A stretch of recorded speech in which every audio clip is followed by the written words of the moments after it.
Pois é, a doutora Ludmila Jar falando muito do que foi dito, inclusive, pela própria Organização Mundial da Saúde e que depois trechos foram deturpados em algumas publicações, né? Que essas restrições elas precisam ser adotadas, entre outras medidas, e aí, claro, se respeitando também cada regionalismo dentro do país. Agora, Leandro Rezende, essa troca... possível troca do ministro Pazuello, né? E aí a gente está repercutindo essa conversa com a doutora Ludmila Jar, que já recusou esse convite para assumir o cargo, é resultado também de uma pressão que vem de outros setores, não só do Congresso, mas também do Tribunal de Contas da União, do Supremo Tribunal Federal. Qual que é a situação do ministro Pazuello que nos faz discutir, inclusive, possíveis nomes e discutir também essas falas aí da doutora Ludmila Jar?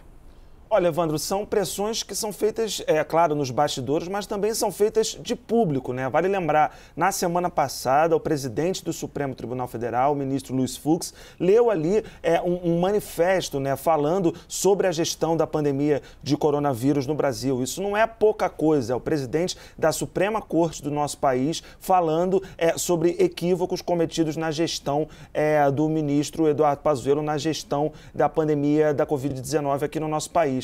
E aí, Evandro, são vários os alertas. Em determinado momento, a doutora Ludmila Jar fala ali sobre a falta de um comando nacional, de uma organização nacional para tentar decretar e acompanhar essas medidas restritivas de circulação. E ela resume e verbaliza uma crítica que está sendo feita por governadores, por secretários estaduais de saúde, por todos os gestores de saúde na ponta, secretários municipais, prefeitos, há uma reclamação de que não há um acordo ali feito, um comando, né? Mais do que um acordo, um comando feito pelo governo federal de ações que possam ser tomadas em conjunto no país todo, de uma maneira mínima, né? Um mínimo razoável para que se tenha um comando nacional das ações contra a pandemia de coronavírus. Isso está sendo cobrado há um ano, desde o mês de março de 2020, quando a pandemia começou por aqui. A gente, um ano depois, está vivendo o pior momento e essa cobrança ainda é necessária. A gente viu na entrevista da doutora Ludmila Jar, é preciso que seja feita. E aí, Evandro, Carla, Thaís, nesse rol de pressões sofridas pelo ministro da Saúde, Eduardo Pazuello, vale a gente lembrar das duas mais recentes, que foram feitas ali pelo Fórum dos Governadores, né? O Fórum ontem encaminhou um ofício ao ministro Eduardo Pazuello justamente pedindo que sejam implementadas medidas restritivas de circulação em âmbito nacional. Posso chamar o Cássio? E que exista ali uma ação simultânea nos estados. É um pedido do Fórum de Governadores para essa participação um pouco mais efetiva do governo federal. Esse foi um ofício entregue ontem nas mãos do ministro da Saúde, Eduardo Pazuello, indo bem na linha da reclamação da doutora Ludmila Jar sobre a gestão da pandemia de coronavírus aqui no Brasil. Evandro e Carla. Oi, Leandro, eu queria até ressaltar, a gente teve 3 pontos emergenciais que a doutora Ludmila colocou como sendo os mais importantes neste momento, coisas até que ela faria se ela estivesse hoje no comando do Ministério da Saúde. Ela destacou ativação de leitos e união de sociedades médicas para treinamento de pessoal. Ela disse que isso é crucial, diz que hoje equipes médicas não estão tendo preparo suficiente para realizar, por exemplo, tratamentos como intubação em UTIs, e ela diz que isso é urgente, crucial, colocou isso em primeiro lugar.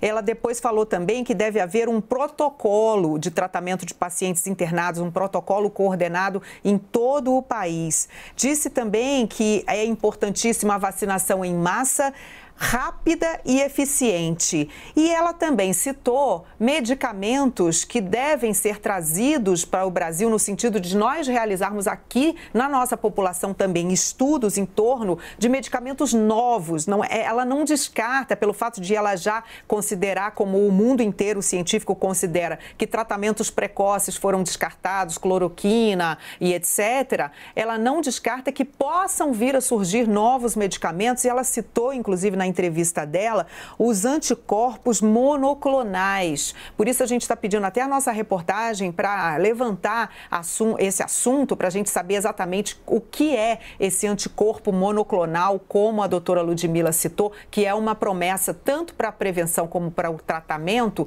da Covid-19.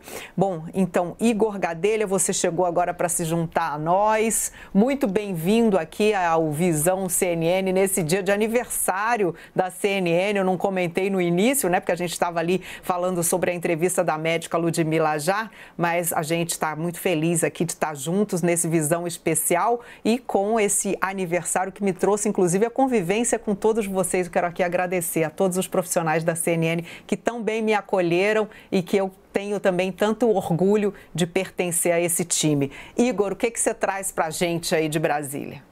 Boa tarde, Carla. Boa tarde aos meus colegas. Feliz de estar nesse um ano de CNN. Acho que já estou há 9 meses aqui na CNN, muito feliz. Bom, essa troca toda aí do ministro Eduardo Pazuello, Carla, pelo que eu escutei e conversei com muita gente desde ontem, o que eu percebi? E houve uma pressão política muito forte pela saída de Pazuello. Essa pressão, ela veio não só do Congresso Nacional, que ficou explícito ali com o tweet do presidente da Câmara, Arthur Lira, defendendo, né, o nome da doutora Ludmila Jar, mas houve também pressão de outros setores, inclusive do Judiciário. Eu apurei que houve ali ministros do Supremo Tribunal Federal que enviaram recados ao Palácio do Planalto, houve ministros do Tribunal de Contas da União que também enviaram recados ali defendendo a troca do ministro Eduardo Pazuello. A gente lembra que Pazuello responde, né, por exemplo, a um processo no Supremo Tribunal Federal e caso ele saia, esse processo vai, inclusive, para a primeira instância. Então, houve essa pressão. O presidente Jair Bolsonaro sentiu essa pressão e passou a discutir a substituição de Eduardo Pazuello. O que eu escutei de fontes militares do Palácio do Planalto? Que o presidente, né, está estudando, né, ainda não bateu o martelo 100% da saída de Pazuello, está fazendo essas sondagens, mas que o presidente tem demonstrado uma disposição de entrar ali num discurso unificado com o Congresso Nacional. A gente lembra também que essa eventual troca de Pazuello, ela pode frear aquele movimento no Senado pela CPI da Covid-19. Ali é um movimento que vem não só de senadores da oposição, como também de senadores da base aliada, e essa eventual troca de Pazuello, ela pode ser, sim, aí, ajudar a frear. Uma informação de momento que eu trago aqui para o Visão CNN é de que o presidente Jair Bolsonaro almoçou com o ministro Eduardo Pazuello no Palácio do Planalto. O presidente da Anvisa, Antônio Barra Torres, também estava nesse almoço. Apurei também que o ministro Ernesto Araújo também participou desse almoço. O que dizem os integrantes do Palácio do Planalto? Foi um almoço ali ameno para discutir questões relacionadas à comunicação do governo, principalmente no tocante à área da saúde.